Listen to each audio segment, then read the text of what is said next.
नाही हे सांगता ना इंजेक्शन आज पण माझ्या गोट्यावर येऊन कोणी पण बघावं इंजेक्शन आणि काय औषध पाणी असलं तर आम्हाला बोलायचं कोणी पण आम्हाला या आयुष्यात धंदा हे शिकवले नाही कोणता पण आमचा कधी बैल चेक करून घ्यावा कोणी पण डॉक्टर लोक आपल्याला बैल फ्रेश वाटण्यासाठी स्टेरॉइड वगैरे देऊ शकतात आपल्या नकळत पण मालकांना काही माहित नसतो पुढे म्हणजे वरदान आज पण तो नाही तर आम्हाला अड्ड्यात दुसरी बैल घेऊन पण आम्हाला मन लागत मन नाही लागत नाही राहिलाय. ते लक्षाच्या तुम्हाला सांगतो अशा आठवणी आहेत त्यांनी आम्हाला पहिला सोनारपाड्याला हरवलेला होता पण आम्ही नंतर आम्ही पण त्याच्या गाडी मारली मानक्यानी गाडी म्हणजे खूप म्हणजे आमच्या शर्यती वाचा आम्ही बैल बिन घ्यायचो सर्व प्रेमापोटी सर्व मैत्रीपूर्ण सगळ्या. हा तर एकच वरदान घेतलं तो बिन आत मध्ये असं होणे शक्य नाही असं आम्हाला तर स्वप्नात पण नाही ना असं बैल मित्रांनो आता आपण बघतोय 50-50 धावणीला एक चांगला उगवता सितारा आपल्याला वरदान बघायला भेटतं आपल्या वरदानच्या पावलावर पाऊल ठेवून चांगले चांगले गुलाल आता घेताना बघायला भेटतं आज पण गाडी पळाली त्या दिवशी 5G पळाला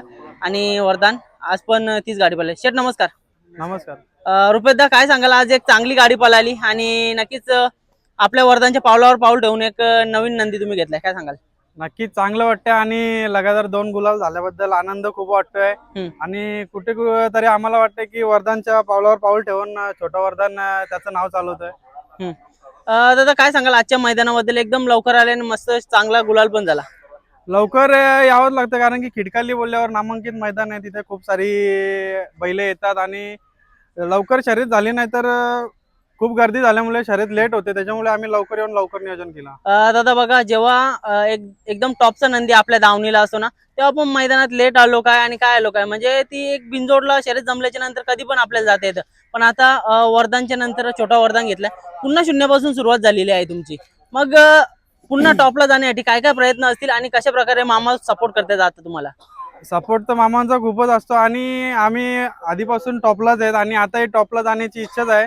आपण टॉपला जाण्याच्या हिशोबानेच छोटा वरदानची खरेदी केलेली आहे आणि कुठेतरी त्याच्या पावलावर पाऊल ठेवून व्यवस्थित तो गुलाल मिळवून देतोय आणि पुढे जाऊन छोटा वरदान काय येते तो स्वतः दाखवून देणार. दादा कुठनं खरेदी केलेली आहे? ही खरेदी जालना मधून जिंतूर म्हणून गाव आहे तिकडून केलेली आहे.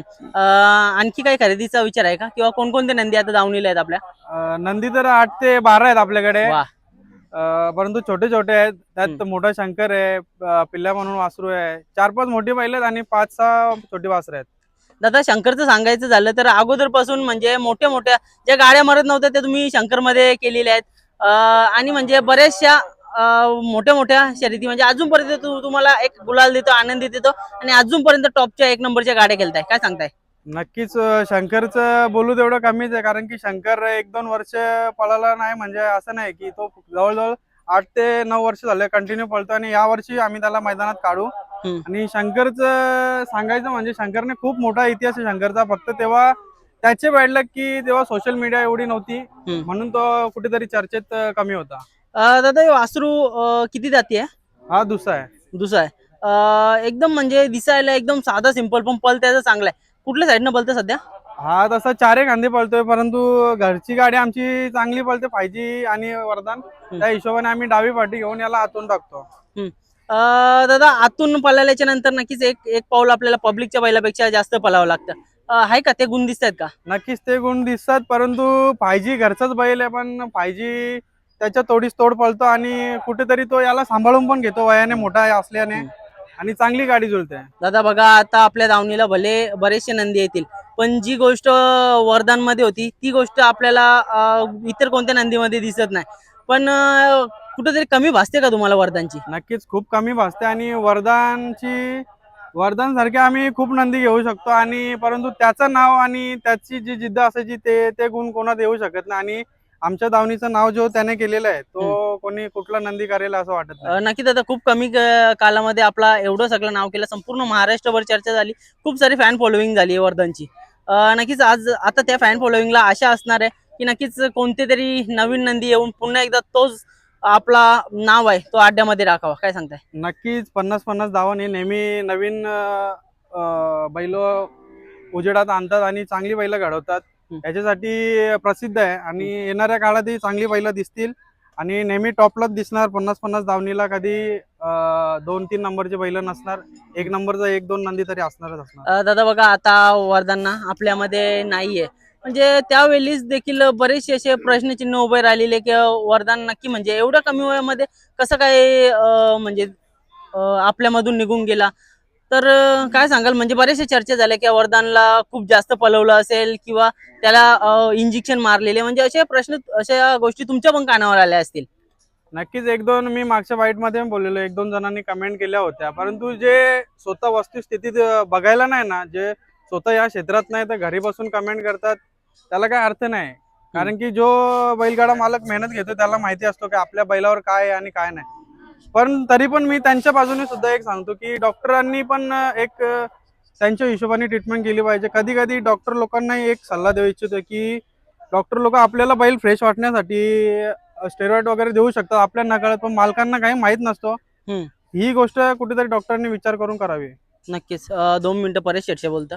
परेश शेट नमस्कार. नमस्कार. शेट कसं वाटतंय पुन्हा एकदा आपला व्हाईट शर्ट पुन्हा एकदा गुलालाने मागताना दिसतंय आणि त्याचं कारण आपला छोटा वरदान आहे, काय सांगाल? आताच नवीन खरेदी केली, आताच त्याला सुरुवात करतो छोट्या छोट्या शर्यती. हम्म. नंतर बघू आपण जरा 1-2 महिन्यानंतर. नक्कीच दादा, परेश शेटचं नाव अगोदर पण होतं, पण जी चर्चा वरदान मुली झाली ती चर्चा म्हणजे इतर कोणत्या नंदीने करू शकत नाही. अगोदर खूप साऱ्या शर्यती केल्या तुम्ही, शून्यापासून विश्व निर्माण केलं, पण खूप कमी कालामध्ये जो नाव केला तो आपला वरदान 50-50. आज किती आठवण करता तुम्ही वरदानला?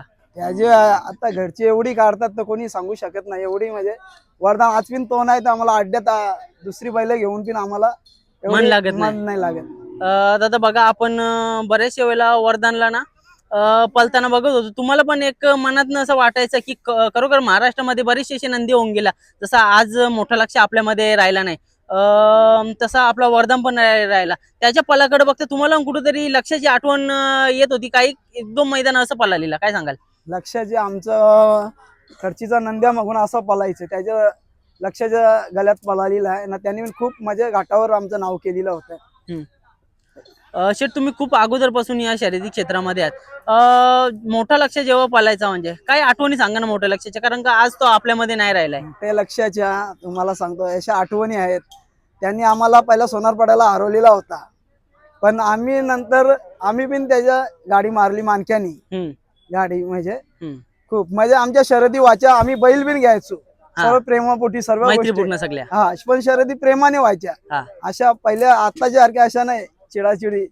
पहिले खूप म्हणजे बैल बिन द्या ना, सर्व करा ना, मस्त बक्षीस बिक्षीस काय टेन्शन नसतं. आता पैशा मुलं बिन चिडतात लोक. बरोबर आहे. शेठ आता काय वाटतंय, वासर तरी आलेत दावणीला, यांना घडवायचं काम पुन्हा एकदा तुमच्या वासरं आमच्या दावणीला 8 ते 10 आहेत, पण सर्वच होते 7-8 महिन्याची 10 महिन्याची अशी वासरं घेतलेली आहे. ती स्वतः मी घडवतो.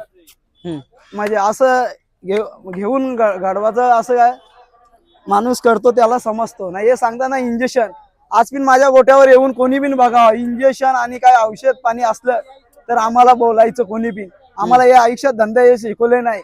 कोणता बिन आमचा कधी बैल चेक करून घ्यावा कोणी बिन. म्हणजे कोणती आतापासून वासरं पण आहेत, अगोदरची जुनं बैल पण आहेत, ज्याला कोणाला डाऊट असेल त्यांनी घरी येऊन बिंदास टेस्ट करून कधी बिन अड्ड्यात बिन कधी बिन चेक करायचं. आम्ही असं पापाचे हे नाही करत, आम्ही स्वतः होऊन म्हणजे घडून पलवतो. स्वतः वासर 7-8 महिन्याची घडून शंकर बिन आम्ही सर्व बैलच घडून पलवतो. फक्त एकच वरदान घेतलं, तो बिन हातात मध्ये असं होणे शक्य नाही. असं आम्हाला तर स्वप्नात बिन नाही ना असं बैल. दादा काय सांगाल आज म्हणजे चांगला गुलाल झाला, वरदान आज आपल्यामध्ये नाहीये, म्हणजे काय म्हणजे कारण असू शकतं की डॉक्टरांनी काय सांगितलं की काय झालेलं त्याला? आणि त्याला ताप आलेला. ताप झाल्याच्या नंतर डॉक्टरांनी हे करून गेल्याच्या नंतर थोडा होऊन गेला. आता झालेली घटना ती आता आपण बोलू शकत नाही. बरोबर. बैल चांगला होता, व्यवस्थित होता सर्व गोष्टी, पण चला त्याचा दिवसच तेवढे होते. दादा तो क्षण काय होता म्हणजे खरोखर आपण ज्या नंदीवरती एवढा जीव लावता, आपण पोटच्या पोराप्रमाणे त्याला जपता आणि तो आज आपल्यामध्ये नाही, म्हणजे खरोखर एक छातीवरती बोलतो ना, काळजावरती दगड ठेवून क्षण घालवतात, तसं काहीतरी असेल, काय सांगाल? त्याची खूप अशी एवढी आम्हाला आठवण येतो. त्याचं नाव घेतलं गेलं आम्हाला डोळ्यातून पाणी येतो. दादा घरच्यांचं कसं काय, कारण का बघा आज आपली मुलं असतील, घरातली मंडळी असतील, वहिनी असतील, म्हणजे त्यांचं पण तेवढंच जीव असतं, तुम्ही नसताना त्या सगळ्या गोष्टी बघायच्या. त्यांना तर एवढं आमच्याशिवाय जास्त दुःख त्यांना घरच्यांना झालेलं आहे. त्याचा तुम्हाला सांगता 13वा केला, 10वा केला. महिन्याचं जेवण चालू आहे, सर्व महिन्याचं जेवण मी करतात. खूप म्हणजे माणसाचं एक विधी केली तशी त्याची बिन आम्ही केली सर्व. नक्कीच दादा, आपण दोन्ही नंदींना एक भावपूर्ण श्रद्धांजली देऊन नव्या पर्वाचा नवा शिलेदार आपला छोटा वरदान यांच्याकडे लक्ष देऊन आणखी या मुंबई बिनजोडला काहीतरी नवीन देण्याचा प्रयत्न करू. खूप कमी वेळामध्ये आपण नाव केलेलं आहे, असंच नाव कायम करत राहावं हीच ईश्वरचरणी प्रार्थना असेल. धन्यवाद दादा.